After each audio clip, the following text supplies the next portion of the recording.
ગુજરાતમાં આવકનો દાખલો કઢાવવો છે, પણ પ્રોસેસને લઈને થોડી ગૂંચવણ છે, તો બિલકુલ ચિંતા ના કરશો. આજે આપણે આ આખી પ્રક્રિયાને એટલી સરળ રીતે સમજીશું કે બધી મૂંઝવણ દૂર થઈ જશે અને બધું જ સ્પષ્ટ થઈ જશે. વિચારો કે કોઈને સ્કોલરશિપ માટે એપ્લાય કરવું છે, લોન લેવી છે કે પછી કોઈ સરકારી યોજનાનો લાભ ઉઠાવવો છે. આ બધી જ જરૂરી બાબતોની શરૂઆત ખબર છે ક્યાંથી થાય છે? મોટાભાગે એક જ ખૂબ જ મહત્વના ડોક્યુમેન્ટથી. અને એ ડોક્યુમેન્ટ છે આવકનો દાખલો.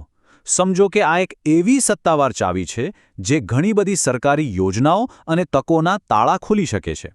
કેમ કે મોટાભાગની જગ્યાએ આવકનો પુરાવો આપવો એ ફરજિયાત હોય છે. તો અહીંયા એક બહુ જ મહત્વની વાત છે. અરજી કરવા માટે કોઈ એક જ રસ્તો નથી હો.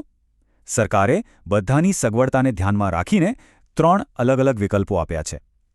ચાલો આપણે જોઈએ કે કયો રસ્તો કોના માટે સૌથી સારો રહેશે. આ જુઓ, ત્રણેય વિકલ્પો એકદમ સ્પષ્ટ રીતે આપણી સામે છે.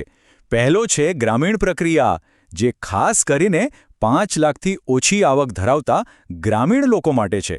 બીજો તાલુકા લેવલની પ્રોસેસ, એ બધા માટે છે, ગ્રામીણ અને શહેરી બંને. અને ત્રીજો, જે લોકો ટેકનોલોજીથી પરિચિત છે એમના માટે સૌથી સહેલો રસ્તો, ઓનલાઈન પ્રક્રિયા. પણ હા, રસ્તો ગમે તે પસંદ કરો, તૈયારી તો કરવી જ પડે. કોઈ પણ કામ શરૂ કરતા પહેલાં એના સાધનો ભેગા કરી લઈએ તો કામ કેટલું સહેલું થઈ જાય, બરાબર ને? તો ચાલો સૌથી પહેલાં જાણી લઈએ કે કયા કયા ડોક્યુમેન્ટ્સ હાથ વગા રાખવા પડશે. આ રહ્યું આખું લિસ્ટ. જુઓ, ઓળખ માટે આધાર કાર્ડ કે પેન કાર્ડ, રહેઠાણ માટે વીજળીનું બિલ કે રેશન કાર્ડ, આવકના પુરાવા તરીકે સેલેરી સ્લિપ અથવા પેન્શનનું સ્ટેટમેન્ટ. અને હા, જો ખેડૂત પરિવાર હોય તો જમીનના રેકોર્ડ એટલે કે 8A અને 7-12ના ઉતારા પણ જોઈશે. આ બધું જો પહેલેથી જ તૈયાર હોય તો અડધું કામ તો ત્યાં જ પતી ગયું સમજો. અહીંયા એક ખાસ વાત પર ધ્યાન આપવા જેવું છે. જો કુટુંબની વાર્ષિક આવક 1 લાખ રૂપિયાથી વધારે હોય તો એક સોગંદનામું એટલે કે એફિડેવિટ અથવા તો એક સેલ્ફ ડિક્લેરેશન ફોર્મ પણ આપવું પડશે. આ એક નાનકડું પણ ફરજિયાત સ્ટેપ છે જે ભૂલવું ન જોઈએ. ચાલો, તો ડોક્યુમેન્ટ્સ તૈયાર છે? બહુ સરસ. તો હવે આપણે ત્રણેય રસ્તાઓ પર એક એક કરીને આગળ વધીશું. એકદમ સ્ટેપ બાય સ્ટેપ સમજીશું, એટલે કોઈ જ કન્ફ્યુઝન ના રહે.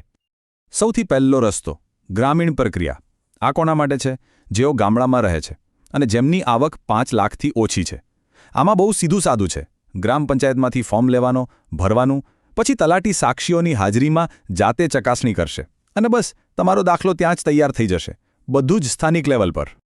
અને આ ગ્રામીણ પ્રક્રિયાની ફી કેટલી છે? ફક્ત 40 રૂપિયા, જે પંચાયત ઓફિસમાં ચૂકવી દેવાની. હવે બીજો વિકલ્પ, તાલુકા લેવલની પ્રક્રિયા. આ બધા માટે છે. આમાં કેવું છે, પહેલાં ફોર્મ અને ડોક્યુમેન્ટ્સ તલાટીને આપવાના. તલાટી એને વેરીફાઈ કરીને સહી સિક્કા કરી આપશે. પછી એ ફોર્મ લઈને તાલુકાના જનસેવા કેન્દ્રમાં જમા કરાવવાનું. ત્યાંથી ફાઇનલ વેરિફિકેશન માટે મામલતદાર ઓફિસમાં જશે અને મંજૂર થયા પછી દાખલો સીધો ટપાલમાં ઘરે આવી જશે. અને હવે આવે છે ત્રીજો અને સૌથી આધુનિક રસ્તો, ઓનલાઈન પ્રોસેસ. જેમને કોમ્પ્યુટર કે મોબાઈલ વાપરતા ફાવે છે એમના માટે આ બેસ્ટ છે. ડિજિટલ ગુજરાત પોર્ટલ પર લોગિન કરો, ફોર્મ ભરો, ડોક્યુમેન્ટ્સ સ્કેન કરીને અપલોડ કરો, ફી ઓનલાઈન ભરો અને બસ દાખલો તૈયાર થાય એટલે ત્યાંથી જ PDF ડાઉનલોડ કરી લો. ક્યાંય જવાની જરૂર જ નહીં. અને અહીંયા એક મજાની વાત, તાલુકા લેવલની અને ઓનલાઈન આ બંને પ્રોસેસની ફી છે ફક્ત 20 રૂપિયા. ગ્રામીણ પ્રોસેસ કરતાં પણ ઓછી. સારું, તો દાખલો તો મળી ગયો, પણ અહીંયા આપણું કામ પૂરું નથી થતું. હવે જે વાત આવે છે એ ખૂબ જ મહત્વની છે. આ દાખલો ક્યાં સુધી ચાલશે? એની વેલિડિટી કેટલી છે? સામાન્ય રીતે આવકનો દાખલો 3 નાણાકીય વર્ષ માટે માન્ય ગણાય છે. અહીંયા નાણાકીય વર્ષ શબ્દ પર ખાસ ધ્યાન આપજો. કેલેન્ડર વર્ષ, જે જાન્યુઆરીથી ડિસેમ્બર હોય છે, એ નહીં. નાણાકીય વર્ષ એટલે એપ્રિલથી માર્ચ. આ નાનકડો તફાવત સમજવો બહુ જ જરૂરી છે. ચાલો એક ઉદાહરણથી આ વાત એકદમ સાફ થઈ જશે.